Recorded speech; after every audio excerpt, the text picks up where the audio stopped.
Has anyone else noticed that since the San Francisco 49ers have filled their defensive coordinator position, it seems like the conversation and talk has shifted toward Brock Purdy's contract negotiation? I guess it's that time of the offseason where everyone starts to predict what Brock Purdy is going to get.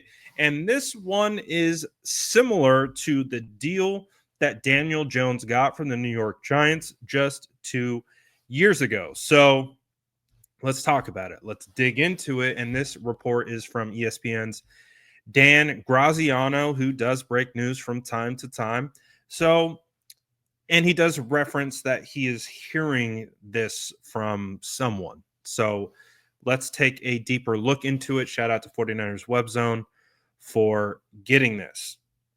So, if we look at what's being said, this is basically off an article where he's projecting 10 free agents and the extensions that could be happening. So, this is what he forecasts for Brock Purdy. He says he is expecting a 4-year, $196 million contract with $112 million guaranteed. Which is obviously a big raise from what he's gotten in the past. Graziano, in explaining this prediction, says the 49ers do not hold a fifth-year option on Purdy because he's not a first-round draft pick.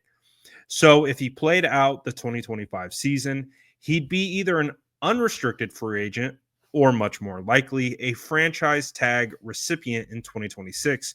Purdy has led the 49ers to 2 NFC championship games and 1 Super Bowl appearance as the top bargain of the past 3 seasons in the entire league. Surely both sides agree that the time has come for a significant range. And Graziano goes on to say right here, some of the people I talked to expect that the framework would likely build out from the contract Daniel Jones signed with the Giants 2 years ago. 4 years, $160 million with 81 guaranteed, but I would obviously be adjusted upward for inflation and based on superior performance. So let's go back and look at the deal. So the projected deal is 4 years, $196 million and $112 million guaranteed. Now, that's not bad for I would say maybe 49er fans or maybe on the 49ers side of things. Being able to, I believe in comparison, I think like David Lombardi, for example, projected, I think it was a 5-year, $300+ million contract. So obviously, this is a bit less than that. So I think fans could absolutely rationalize something like this. I am curious to see what the fans think. And again, it's going to be fascinating to see what the reaction is going to be to this video and this projected figure.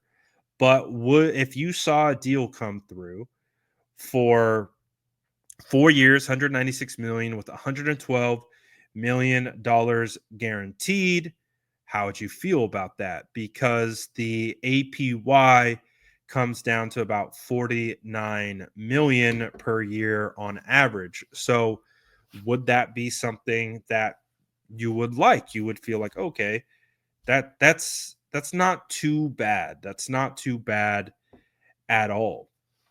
Now, obviously, you could also add on a 5th-year deal, a dummy year, where you can, backload, like you can just make it look nice to get the APY up. So that would be a potential. Obviously, the number one thing Purdy and his representation will be looking for is the $112 million guaranteed or the guaranteed money. That makes most sense for them.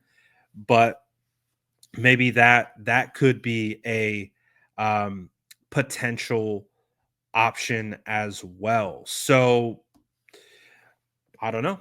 it's an interesting notion. And again, basically, what he's doing is he's taking the framework from the Daniel Jones deal and he's kind of adjusted it to fit an inflated market and also fit that he's just played better than Daniel Jones. I think 49er fans would go for this. I think they would. I don't think that this would cause too much ruckus amongst the fan base. This seems like something that would be a very manageable contract.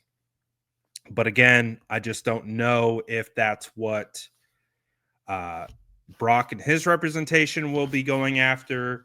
If they will be looking for something a little bit higher, maybe like if you had a 4 year $240 million deal. That would get you at $60 million per year on average. Maybe the guaranteed bumps up a little bit. But I think I actually, when I first saw it and the way it was presented, I was like, oh, that seems disrespectful. But now that I'm kind of like getting into it and I'm kind of seeing the numbers, um, again, from a perspective of the 49ers, this probably wouldn't be too bad of a deal. Again, it when you compare it, I think to the Tuas and the Trevor Lawrences, which he should probably be slotted. I don't know if it's quite up to par with those deals. So that would be maybe the only pushback that you would get from Brock's representation about this projected deal. But I think it could present maybe the floor.